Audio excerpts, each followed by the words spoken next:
حاجی صاحب قبلہ سے جو جلوہ افروز منبر ہو کر اپنے بصیرت افروز بیان سے ہمارے دلوں کو روشن اور منور فرمائے. بر محمد اہل بیت محمد صلوات.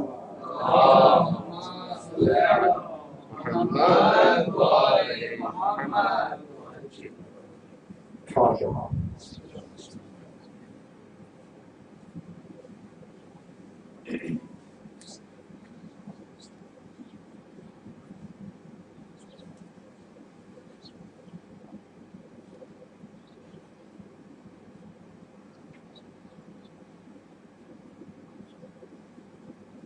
اعوذ باللہ من الشیطان الرجیم. بسم اللہ الرحمن الرحیم. الحمد للہ علی اہلہ والصلاة والسلام علی خیر خلقہ وسید رسول اشرف الانبیاء والمرسلین مولانا و ہادینا و مولا الثقلین جد الحسنین ابی القاسم محمد صلی علی محمد آل محمد وعلی اہل بیتہ الطیبین الطاہرین لا سیما بقیت اللہ فی العالمین روحی و ارواح العالمین لتراب مقتلہ الفدا. اما بعد قال اللہ الحکیم فی کتابہ الکریم. بسم اللہ الرحمن الرحیم. یا ایھا الذین آمنوا استجیبوا للہ والرسول اذا دعاکم لما یحییکم. صدق اللہ العلی العظیم. انشاءاللہ پروردگار عالم جہاں کہیں بھی اہل بیت کے چاہنے والے، عبادت کرنے والے، محبت کرنے والے دنیا میں زندگی بسر کر رہے ہیں، ان کی جان و مال و عزت آپ کی حفاظت فرمائے، تمام مرحومین کی مغفرت فرمائے. ایک مرتبہ بلند آواز سے صلوات پڑھیں. محمد و آل محمد. اللہم صلی علی محمد و آل محمد. قرآن کریم میں پروردگار عالم کا ارشاد ہے کہ اے صاحبان ایمان، جب اللہ اور اس کا رسول تمہیں ایسی بات کی طرف دعوت دیں جس سے تمہیں زندگی ملے، حیات ملے، تو ان کی دعوت کو لبیک کہو، قبول کر لو دعوت کو، اور ان کے سوال کا جواب دو، اور ان کے پکارنے پر قدم آگے بڑھا دو. الحمدللہ بہت بڑی نعمت پروردگار عالم نے ہم لوگوں کے زندگیوں میں رکھی کہ ایسے رہنما اور ایسے رہبروں کا سایہ اور سرپرستی ہم لوگوں کو خدا نے عنایت کی، جن کی زبان سے نکلنے والا ہر کلام اگر انسان اس کو اپنی زندگی میں اپنا لے، ممکن نہیں ہے کہ انسان کامیابی کی طرف نہ جائے. اور آج تقریباً دنیا میں نزدیک 40 کروڑ لوگوں کو پروردگار عالم نے یہ احسان کیا کہ وہ اپنے آپ کو مذہب جعفری رکھنے والے کہیں، اور یہ اعلان کریں اور اس بات پر افتخار کریں کہ ہم مذہب جعفری سے ہمارا تعلق ہے. ویسے تو ہم سب جانتے ہیں کہ ہمارے مذہب کے 12 امام ہیں، لیکن ہمارے مذہب کو علوی مذہب نہیں کہا گیا، جبکہ ہم مولا کائنات کا زیادہ تذکرہ کرتے ہیں اور مولا کائنات کے فضائل ہمارے مجلسوں کا ایک حصہ ہے. لیکن ہمارے مذہب کو یہ نہیں کہا گیا کہ مذہب علوی، ہمارے مذہب کو یہ نہیں کہا گیا کہ مذہب حسنی، ہمارے مذہب کو یہ نہیں کہا گیا کہ مذہب حسینی. اگر ہمارے مذہب کو کسی نام سے شہرت ملی تو وہ مذہب ہے مذہب جعفری، چھٹے امام سے منسوب ہے. اس کے پیچھے علماء نے چند دلیلیں بیان کی ہیں کہ کیوں ہمارے مذہب کو چھٹے امام کے نام سے منسوب کیا گیا اور کہا گیا کہ جعفری مذہب ہے. اس کے علت علماء نے اپنے ذہن سے، اپنی کاوشوں سے کچھ اس طرح سے بیان کی کہ ہمارے 11 امام جو اس دنیا سے گئے، شہید ہوئے، ان 11 اماموں میں سب سے زیادہ عمر کرنے والے چھٹے امام ہیں، اور 11 اماموں میں سب سے زیادہ امامت کرنے والے چھٹے امام ہیں. چھٹے امام کی طول امامت، مدت امامت 35 سال ہے. چھٹے امام نے 35 سال امامت کی ہے. ایک طرف چھٹے امام کا زمانہ چل رہا ہے تو دوسری طرف بنی امیہ اور بنی عباس کا زمانہ چل رہا ہے. بنی عباس اور بنی امیہ کے 10 آ کر چلے گئے، لیکن ادھر جعفر صادق ایک رکا رہا. یعنی اس سے ہمیں یہ معلوم ہوتا ہے کہ باطل اگر 10 ڈال دیا جائے تو حق کی ایک کی برابری وہ نہیں کر سکتا. ادھر باطل 10 تھے، ادھر امام ایک تھے، اور امام کا 10 لوگوں نے آ کے مقابلہ کیا. 10 چلے گئے لیکن امام کا نام جعفری مذہب سے باقی رہ گیا. ایک اور علت جو علماء نے بیان کی ہے وہ یہ کہ آج ہمارے پاس حدیثوں کا جو خزانہ ہے، اس خزانے میں اکثر حصہ چھٹے امام کا ہے. جتنی روایتیں ہم چھٹے امام کی سنتے ہیں، دوسرے اماموں کی روایتیں ہمیں اتنی نظر نہیں آتی. اگر دوسرے اماموں کی بھی روایتیں ہم کو نظر آ جائیں تو اس کے راوی چھٹے امام ہیں. چھٹے امام نے فرمایا کہ رسول اسلام نے فرمایا، چھٹے امام نے روایت کی ہے کہ مولا کائنات نے فرمایا. یعنی ایک بہت بڑا خزانہ جس پر پردہ ڈالا گیا تھا، چھٹے امام نے اس پردے کو اوپر اٹھا دیا اور اس علم کو اور اس روایتوں کے خزانے کو لوگوں کے سامنے امام نے پھیلا دیا. ایک ایسا خزانہ پھیلا دیا جس کا استعمال دنیا آج تک کر رہی ہے اور قیامت تک کرتی رہے گی. چھٹے امام کے حوالے سے جو مذہب جعفری سے جو منسوخ کیا گیا، وقت کے دامن میں بھی گنجائش نہیں ہے. ایک روایت ہم نے ارادہ کیا تھا آپ کی خدمت میں عرض کریں انشاءاللہ. چھٹے امام کی جو بے حساب روایتیں ہیں، لا تعداد روایتیں ہیں، ان روایتوں میں سے ایک روایت آج کی اس مجلس کے لیے انشاءاللہ ترجمے کے حد تک بھی اگر اس روایت کو ہم کہہ دیں تو ممکن ہے کہ آدھے گھنٹے سے جو ہے زیادہ ہو جائے. ہم کوشش کریں گے کہ جو جہاں تک پہنچے وہاں تک اس روایت کو آپ کی خدمت میں عرض کریں انشاءاللہ. پروردگار عالم اس روایت میں بیان کی گئی ہدایتوں کو ہم سب کو عمل کرنے کی توفیق عنایت فرمائے. ایک مرتبہ بلند آواز سے سماعت پڑھ لیں محمد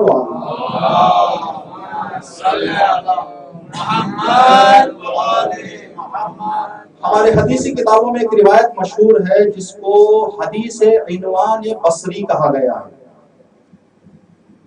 اب اس حدیث کو کیوں حدیث عنوان بصری کہا گیا؟ کوئی بھی حدیث اہل بیت کی یا قرآن کی کوئی بھی آیت جب نازل ہوئی ہے یا رسول کے زبان سے امام کی زبان سے کوئی روایت نکلی ہے تو اس روایت کو کسی نہ کسی ایک اس روایت میں موجود شے سے منسوب کر دیا گیا ہے تاکہ وہ روایت کو لوگ پہچان سکیں.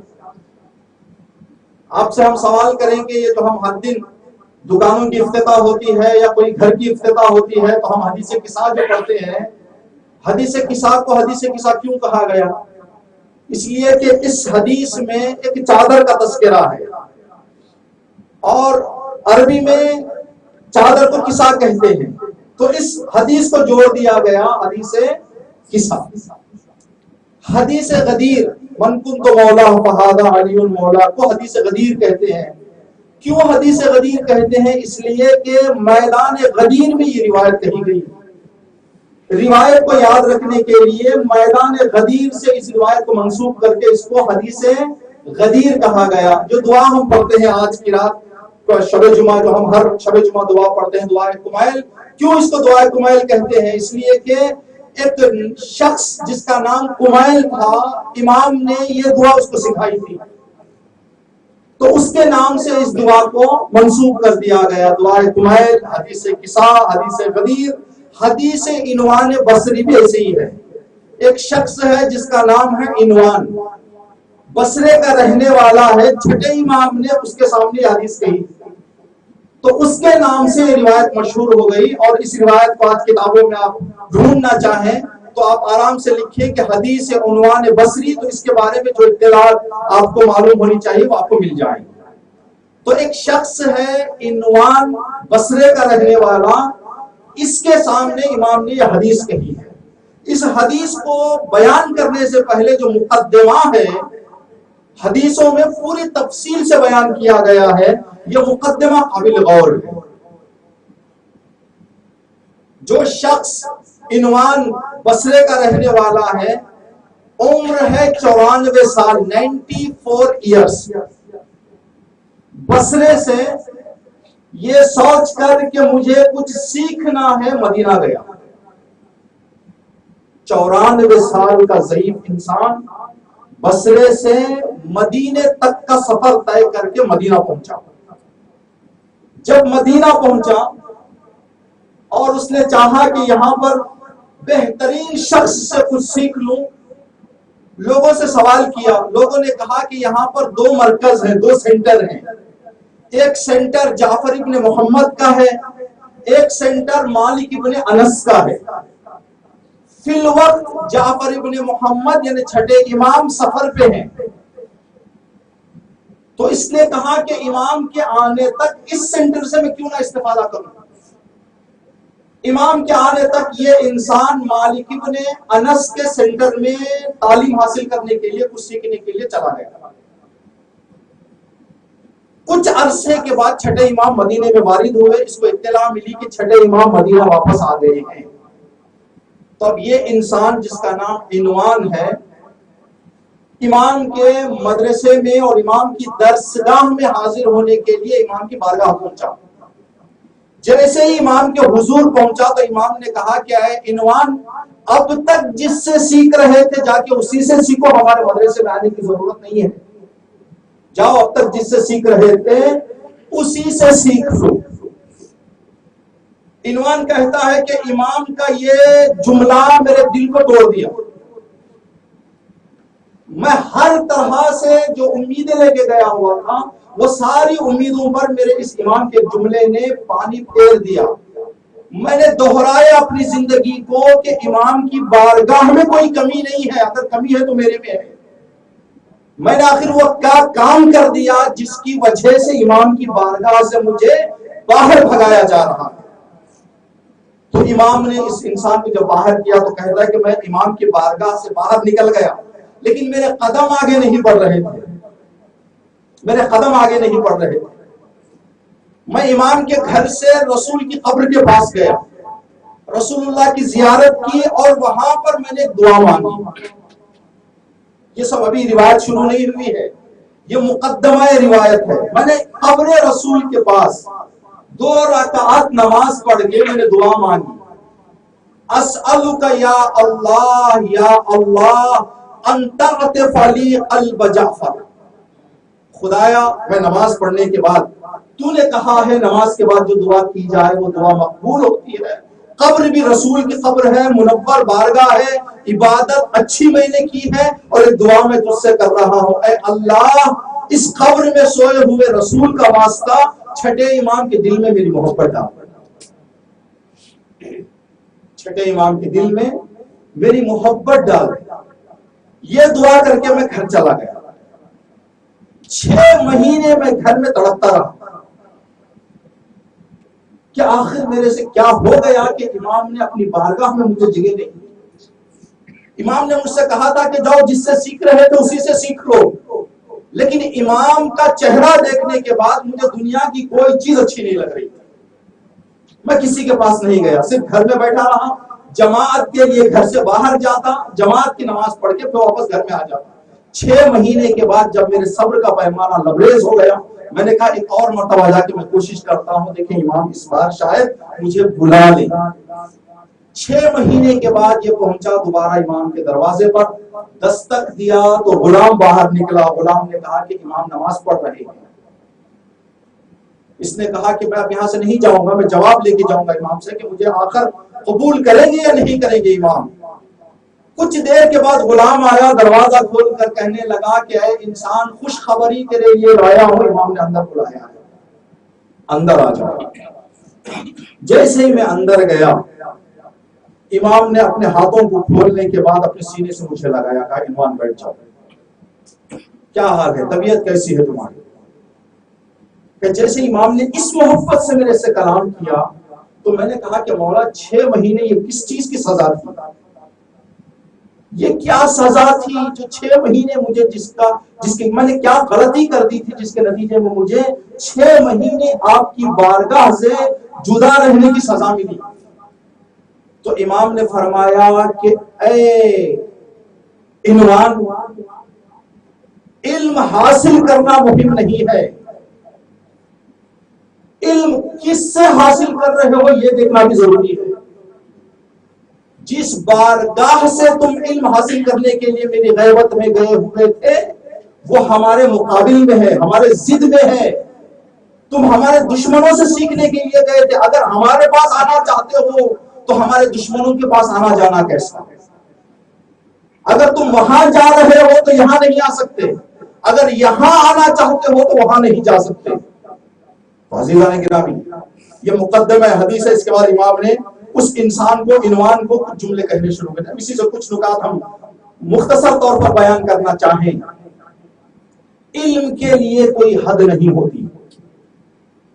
94 سال میں انسان نکلے. چھٹے امام کی عمر شہادت کے وقت 65 سال کی ہے. اب عنوان کس دور میں امام کی کس عمر میں جا کے ملاقات کیے نہیں معلوم. اگر ہم 65 سال بھی لے لیں تو عنوان سے امام 30 سال چھوٹے ہیں. لیکن عنوان ایسے امام کی بارگاہ میں جا رہا ہے جیسے کسی سلطان کی بارگاہ میں جا رہا ہے.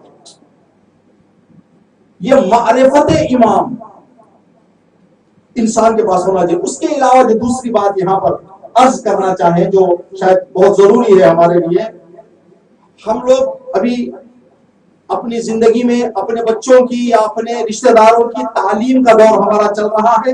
بعض لوگوں میں سے ہمارا بھی تعلیم کا دور چل رہا ہے. تعلیم کے لیے صرف علم حاصل کر لینا کافی نہیں ہے. علم حاصل کر لینا صرف کافی نہیں ہے, بلکہ علم حاصل کرنے کے لیے انسان یہ دیکھے کہ استاد کیسا ہے, کس کے پاس میں علم حاصل کر رہا ہوں. ممکن ہے دنیا میں جتنے بھی لوگ علم حاصل کر چکے ہیں سب لوگوں سے دنیا کو فائدہ نہیں ہو رہا ہے. بہت سارے لوگوں سے دنیا کو تکلیف پہنچ رہی ہے ان کی علم کی وجہ سے. کیوں؟ اس لیے کہ انہوں نے ایسے لوگوں سے تعلیم حاصل کی جو علم دینے کے قابل نہیں تھے. علم دینے کے مشہور شعر ہے, بس پورا خلاصہ اس شعر میں موجود ہے.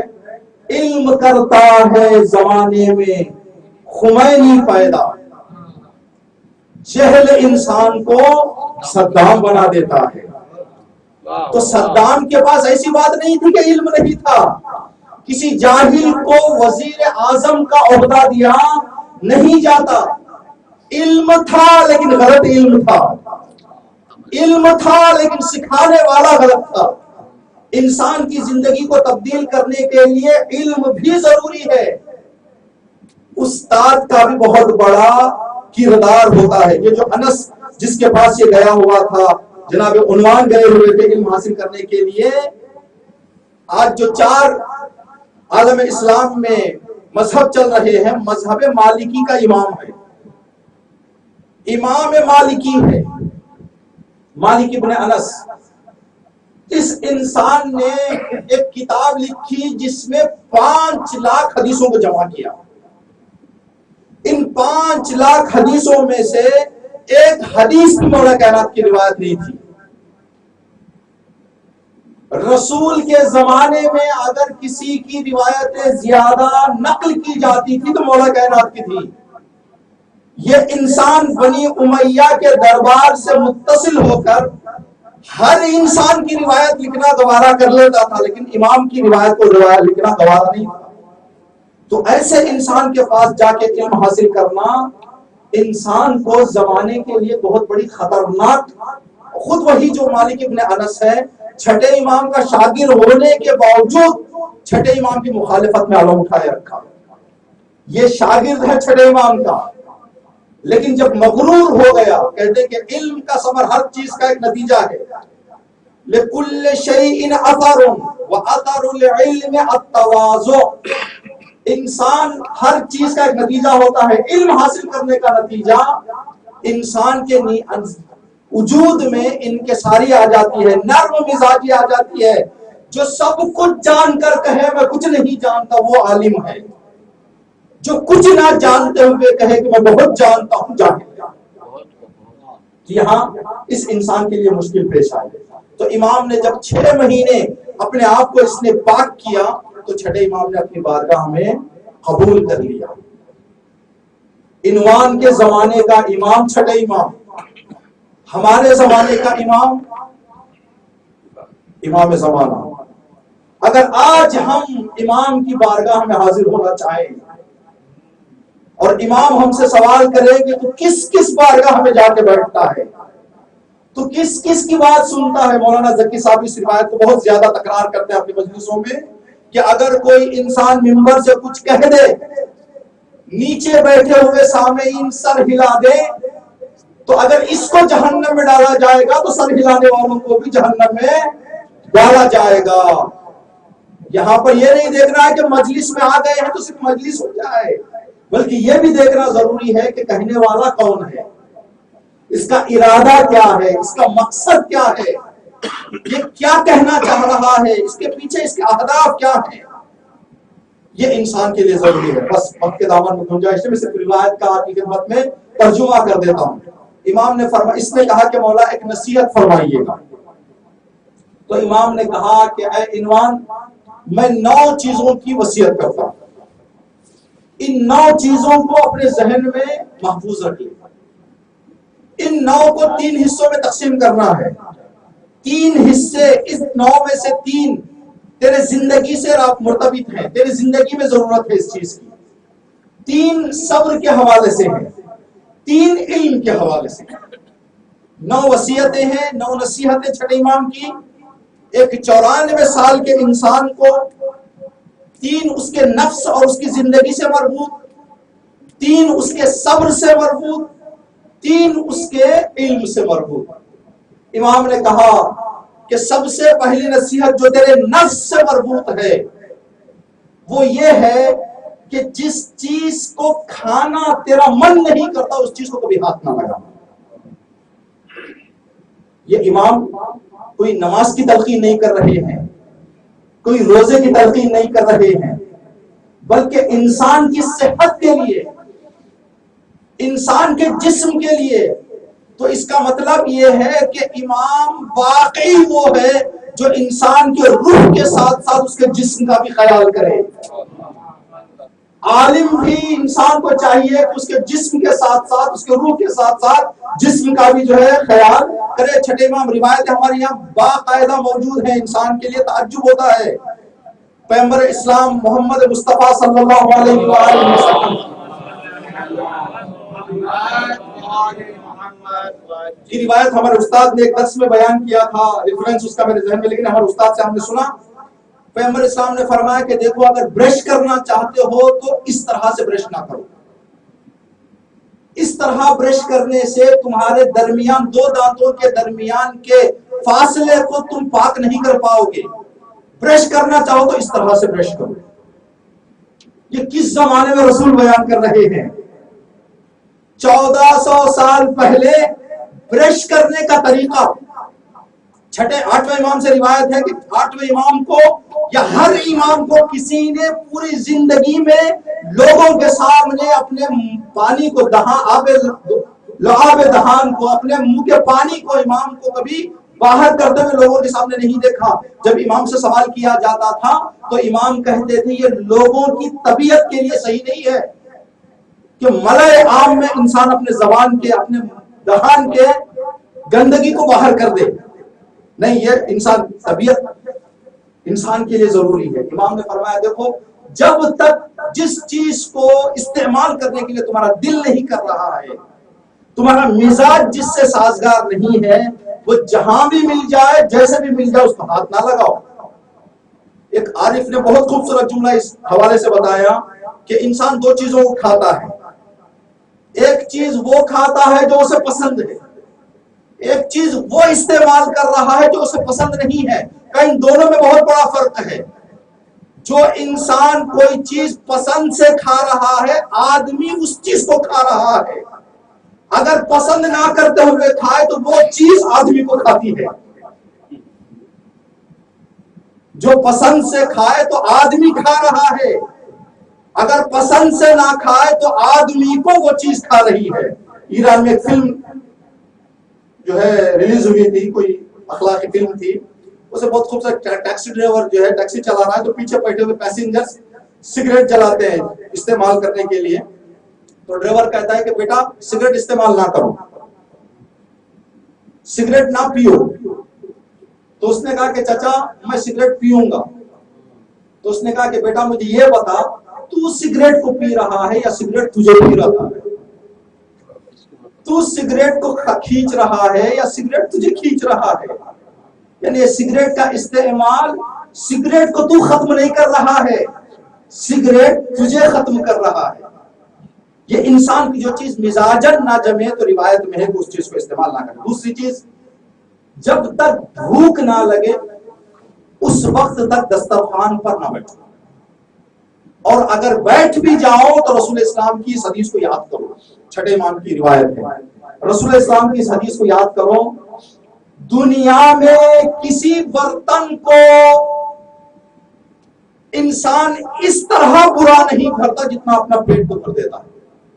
پیٹ بھی ایک برتن ہے. برتن یعنی وہ جگہ جس میں کوئی چیز ڈالنے کا، کہ اس کے اندر ظرفیت تو کوئی چیز اس کے اندر ڈالی جائے. تو ہمارے بدن میں بھی، ہمارے پیٹ میں بھی کوئی چیز ڈالی جاتی ہے. امام نے فرمایا جتنا برا اس برتن کو انسان بھرتا ہے اپنی زندگی میں، کسی برتن کو نہیں بھرتا. اس بات کا خیال کرو. تیسری بات، اگر پیٹ کھانے کے لیے تو مجبور ہو جاؤ تو اپنے شکم کو 3 حصوں میں تقسیم کرو. ایک حصہ کھانے کے لیے، ایک حصہ پانی کے لیے، ایک حصہ ہوا کے لیے. یہ امام کی جسمی انسان کے صحت کے لیے. کیوں صحت کا خیال کیا جا رہا ہے؟ وہی انسان سکون کی نماز پڑھ سکتا ہے جس کی صحت صحیح ہو. وہی انسان سکون سے ذکر خدا و اہل بیت کر سکتا ہے جس کا جسم صحیح ہو. تو انسان صرف خدا سے آخرت نہ مانگے. ہم دعا میں کیا کہتے ہیں؟ ربنا آتنا فی الدنیا حسنہ وفی الآخرۃ حسنہ. خدایا دنیا میں بھی بھلائی دے، آخرت میں بھی بھلائی دے. خدا کرے جو اس طرح سے دعا کرتا ہے میں اس کو دنیا میں بھی آباد کرتا ہوں، آخرت میں بھی آباد کرتا ہوں. مولا کائنات کی حدیث آپ کی خدمت میں عرض کریں. اسی حوالے سے عرض کر کے ان 6 چیزوں کا صرف میں آپ کی خدمت میں ترجمہ عرض کر دیتا ہوں تاکہ بات مکمل رہ جائے. امام حسن سے مولا کائنات نے فرمایا، بیٹا حسن میری اس نصیحت کو یاد رکھو. اگر اس نصیحت پر تم عمل کرو گے، جتنی زندگی تمہیں ملے گی، جتنے سال تم جیو گے، کبھی ہاسپٹل جانے کی ضرورت نہیں پڑے گی. بیٹا حسن ان میری نصیحت پر 4 چیزیں یاد رکھو. اگر ان 4 چیزوں کو تم اپنی زندگی میں فالو کر لو، پیچھا کر لو، اس کو عمل کر لو، تو کبھی بھی تمہیں ہاسپٹل جانے کی ضرورت نہیں پڑے گی. یستغنی کا من الطبیب، تمہیں ڈاکٹروں سے بے نیاز کر دے گا. ڈاکٹر جانے کی ضرورت تمہیں نہیں پڑے گی. پہلا کام بیٹا، جب تک بھوک نہ لگے کھانا نہ کھاؤ، دسترخوان پہ نہ جاؤ. بھوک باقی رہے ہاتھ اٹھا لو. بیٹا جب لقمے کو زبان میں رکھو تو اچھی طرح چباؤ. انسان کے ہاضمے کی کیپیسٹی ہوتی ہے، اگر اس کیپیسٹی کے باہر انسان اس چیز کو دے دیتا ہے تو یہ ہضم کرنے میں انسان کے ہاضمہ مشکل ایجاد کر جاتی ہے. اس کے لیے ظاہری جو ہم مثال دیتے ہیں کلاسوں میں اپنے، اس طرح سے مثال دیتے ہیں. مکسر کو آپ نے دیکھا جس میں ہم لوگ جو ہے کوئی نہ کوئی چیز پیستے ہیں کسی نہ کسی استعمال کے لیے. اگر ہم ناریل پیسنا چاہیں تو ناریل کے 2 حصے کر کے اگر مشین میں ڈال دیں، مشین خراب ہو جائے گی. ہم کیا کرتے ہیں؟ مشین کو ثابت رکھنے کے لیے، سالم رکھنے کے لیے ناریل کے چھوٹے چھوٹے ٹکڑے کر کے مشین کو دیتے، اس لیے کہ مشین کی جتنی کیپیسٹی اتنا ہی دینا ہے. اگر ہمارے جسم کو بھی چھوٹے چھوٹے ٹکڑے کر کے دیں تو ہمارا ہاضمہ صحیح رہے گا. اگر سیدھا پورا پورا دے دیں انسان کو تو پھر وہ ہاضمے میں مشکل آ جائے گی، جس طرح سے ایک نا زبان بے زبان مشتری میں مشکل آ جائے گی. امام نے یہ روایت فرمائی کہ دیکھو بیٹا، چوتھی بات جو امام نے فرمایا، بیٹا سونے سے پہلے کوشش کرو اپنے پیٹ کی کو صاف کرو. بیت الخلا سے فارغ ہو جاؤ. بیت الخلا کی حاجت ہوتے ہوئے بستر پہ نہ جاؤ. کبھی کبھی ہم لوگوں کو نیند اتنی گہری آ جاتی ہے، ہم کہتے ہیں کہ چلو ایڈجسٹ کر لیں گے، بیت الخلا نہیں جاتے. امام نے کہا کہ نہیں، بیت الخلا سے فارغ ہو جاؤ. گرچہ کچھ دیر کی تمہاری نیند چلی جائے، تمہاری صحت کے لیے بہت ضروری ہے، تمہاری صحت کے لیے بہت ضروری ہے. کچھ 6 چیزیں امام نے جو صبر اور علم کے بارے میں بتائی. بیٹا اگر کوئی کہے تمہیں کہ اگر 1 کہو گے تو میں 10 کہوں گا، تو امام نے کہا تم اس کو جواب دو، اگر تم 10 کہو گے تو 1 بھی. اگر کوئی کہے، یہ پہلی نصیحت صبر کے بارے میں، بیٹا حسن، بیٹا اے عنوان، اگر کوئی انسان تمہیں برا کہے، کوئی تہمت لگائے، کوئی الزام لگائے تم پر، تو تم اس سے لڑائی جھگڑے کرنے کی بجائے یہ کہو کہ اگر یہ چیز میرے اندر پائی جا رہی ہے تو خدا مجھے معاف کرے، اگر تمہارے اندر پائی جا رہی ہے، اگر میرے اندر نہیں پائی جا رہی ہے، تم الزام لگا رہے ہو، تو خدا تمہیں معاف کرے۔ اگر کوئی تم کو دھمکی دے تو تم اس کو نصیحت کرو۔ یہ تین تمہارے صبر کے لیے، تین جو علم کے لیے ہے۔ اے عنوان، کسی بھی چیز کو جاننا چاہو تو عمل کرنے کے لیے جانو، صرف جاننے کے لیے نہ جانو۔ کوئی بھی چیز تم جاننا چاہتے ہو تو نیت یہ رکھو کہ اس بات کو میں جان کے عمل کروں گا، ورنہ صرف جانتی ہوئی چیزوں کو تم بڑھاتے جاؤ گے تو کوئی نتیجہ تم کو ملنے والا نہیں ہے۔ آیت اللہ بہجت کے سامنے کسی نے جا کے کہا کہ آیت اللہ بہجت ایک نصیحت فرمائیے، تو آیت اللہ بہجت نے کہا کہ میری نصیحت تمہارے لیے یہ ہے، اب تک جتنے نصیحتیں سنے ان پر عمل کرو۔ نصیحتوں کی تعداد بڑھا کے جانے کا کوئی فائدہ نہیں ہے۔ 10 نصیحتیں سنو لیکن عمل کرو، 2 سنو عمل کرو، ورنہ 1000 نصیحتیں بھی سنتے جاؤ گے عمل نہ کرو گے تو کوئی فائدہ نہیں ہے۔ میری نصیحت یہ ہے کہ اب تک جتنی نصیحتیں تم نے دوسروں سے سنی ہے ان پر عمل کرو۔ دوسری علم کے اعتبار سے امام نے فرمایا، اے عنوان، اپنے نظریات پر عمل کرنے سے ایسے بھاگو جیسے ہرن شیر سے بھاگتا ہے۔ میری نظر میں یہ صحیح ہے، میں سمجھتا ہوں کہ ایسا ہونا چاہیے۔ اے عنوان، ایسے کاموں سے ایسے بھاگو جیسے درندہ حیوان سے جان بچا کر کوئی مظلوم حیوان بھاگتا ہے۔ تیسرا، اے عنوان، اپنا نظریہ لوگوں کے سامنے بیان کرنے سے پرہیز کرو۔ میں سمجھتا ہوں کہ ایسا ہونا چاہیے، نظریہ لوگوں کے سامنے پیش نہ کرو اگر وہ صلاحیت تمہارے اندر موجود نہیں ہے۔ یہ 3 نصیحتیں تمہارے علم کے حوالے سے، بہت ساری باتیں تھی آپ کی خدمت میں عرض کریں۔ اس کے بعد امام نے کہا کہ اے عنوان، اب یہ میرے نماز کا ٹائم ہے، مہربانی کرو چلے جاؤ۔ یعنی امام نے فرمایا کہ امام ہر کامیاب انسان کے لیے جب تک زندگی میں نظم نہیں رہے گا کامیابی نہ ہوگی۔ مولا کائنات کی جو آخری وصیت تھی، یا بنائی اوصیکم بتقوی اللہ ونظم امرکم، بیٹا حسن، بیٹا حسین، اپنے باپ کی آخری نصیحت زندگی میں یاد رکھو، خدا سے ڈرو، زندگی میں سسٹم نظام رکھو۔ چھٹے امام کا یہ زمانہ، یہ زندگی، علم کے دریا بہانے والا یہ امام، 10 لوگوں کے ظلم کو امام نے برداشت کیا، 10 بنی امیہ کے 8، بنی عباس کے 2، زمانے کے ہم عصر خلیفوں کے ظلم کو ایک امام نے برداشت کیا۔ جہاں امام کی عمر زیادہ تھی وہاں پر امام پر ستم بھی زیادہ تھی۔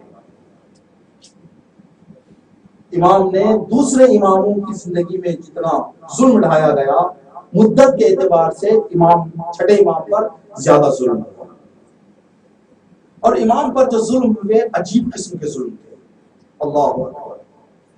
آپ ایک لمحے کے لیے تصور کریں، ہمارے سامنے ایک عالم جس کا ہمارے نگاہوں میں اس کا بہت احترام ہے، ایسے عالم کا، ایسے انسان کو کوئی انسان مجبور کر کے شراب کی بزم میں بٹھا دے، شراب نہ دے، اس کو ظلم نہ کرے، صرف وہاں پر لے جانا اس انسان کے لیے بہت بڑی قیامت ہے۔ چھٹے امام کو بارہا زمانے کے ظالم گھر سے اٹھا کر دربار میں لے کے جاتے تھے، امام کو بٹھا کر امام کے سامنے شراب کی بزم سجائی جاتی تھی، امام اپنے آنکھوں سے دیکھتے اور آنسو فرماتے، آنسو کا جاری کرتے۔ عجیب ظلم چھٹے امام پر۔ ایک زمانے میں امام کے منصور نے حکم دیا مدینے میں رہنے والے اپنے گورنر کو کہ چھٹے امام کو اپنے دربار میں طلب کرو، مدینے میں جو ہمارا سینٹر ہے وہاں پر لے کے آؤ۔ اب یہ ظالم امام کے گھر پہنچا، ایسے وقت میں پہنچا جس وقت امام گھر میں آرام فرمانے کے لیے باہر کا لباس نکال چکے ہیں، اپنے گھر کا لباس امام پہنے ہوئے ایسے عالم میں پہنچا رات کی تاریکی میں دروازے کو کٹکھٹائے بغیر دیوار سے کھول کر جیسے یہ اندر پہنچا تو امام نے کہا کہ انسان، امام نے نماز کا وہاں پر سوال کیا کہ اگر اجازت دے دو تو میں 2 رکعت نماز پڑھ لوں، رات اگر دیر ہو گئی ہو تو شاید نماز شب کے لیے امام سوال کر رہے تھے، ورنہ اس کو طلب کرنے کے بعد امام نے کس نماز کا سوال کیا نہیں معلوم۔ امام نے کہا 2 رکعت نماز پڑھنے کا مجھے اجازت دے دو۔ اس نے کہا نہیں، یہ اجازت آپ کو نہیں ملے گی، کم از کم کپڑے پہن لوں، کہا یہ بھی اجازت آپ کو نہیں ملے گی، نعلین پیروں میں کر لوں، کہا یہ بھی اجازت نہیں ملے گی، ابا کاندھوں پر ڈال لوں، کہا یہ بھی اجازت آپ کو نہیں ملے گی۔ اسی عالم میں امام کا ہاتھ پکڑ کے کھینچتا ہوا باہر لے کے گیا۔ ظلم والا ہے ظلم یہ کہ امام چل رہے ہیں، ظالم گھوڑے پہ بیٹھ کے امام کو لے جا رہا ہے۔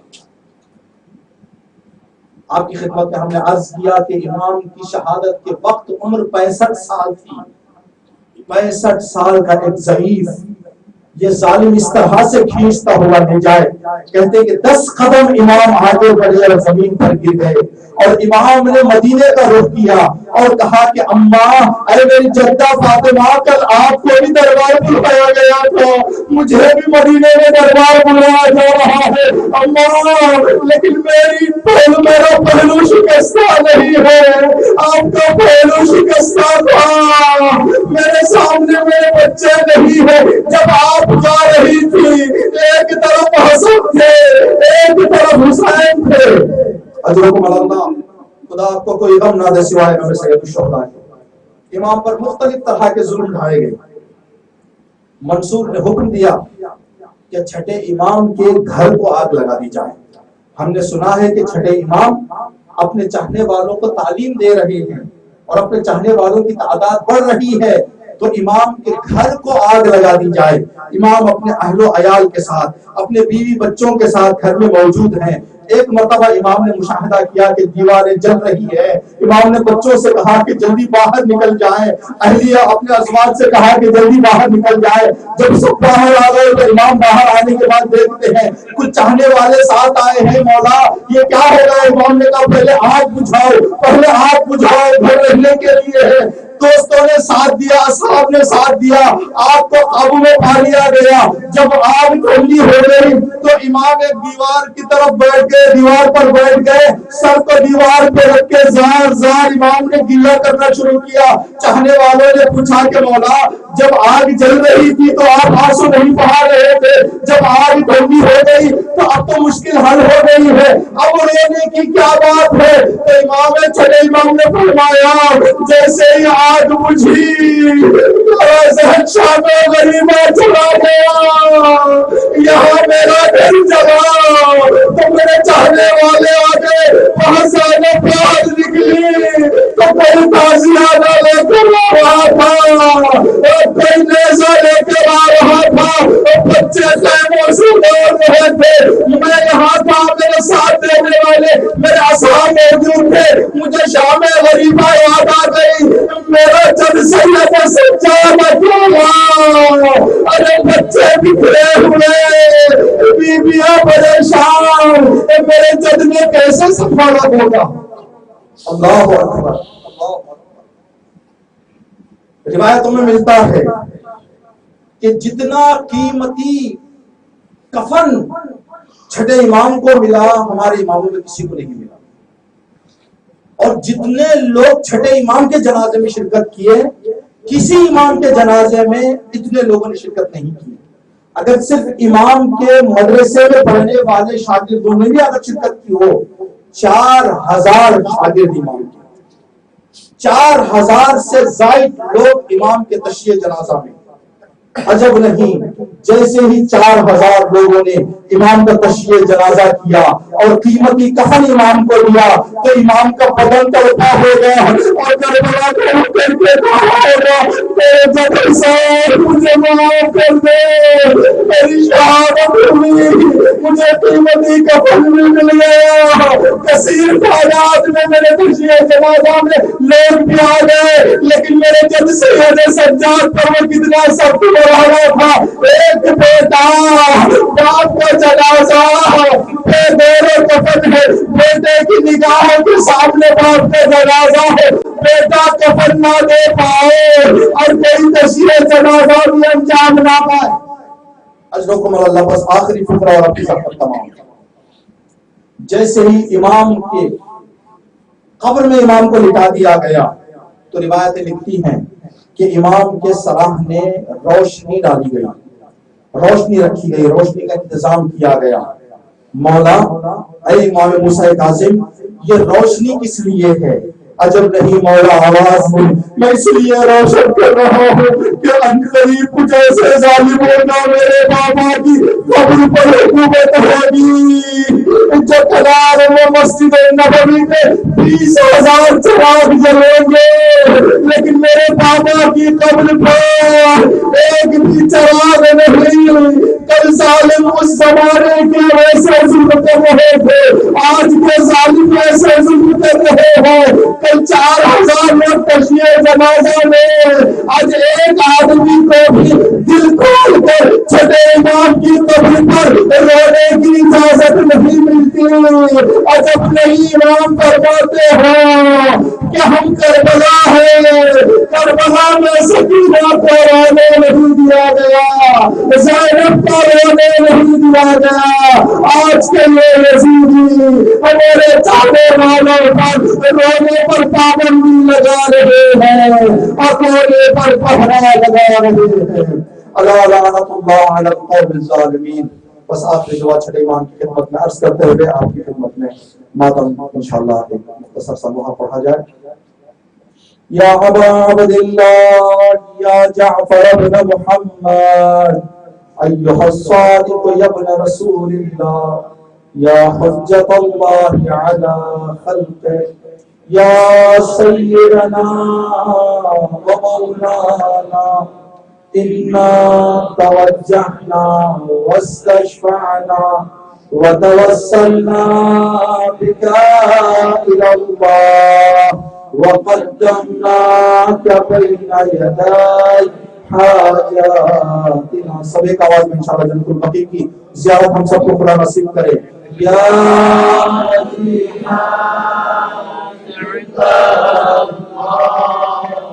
اشفع لنا یا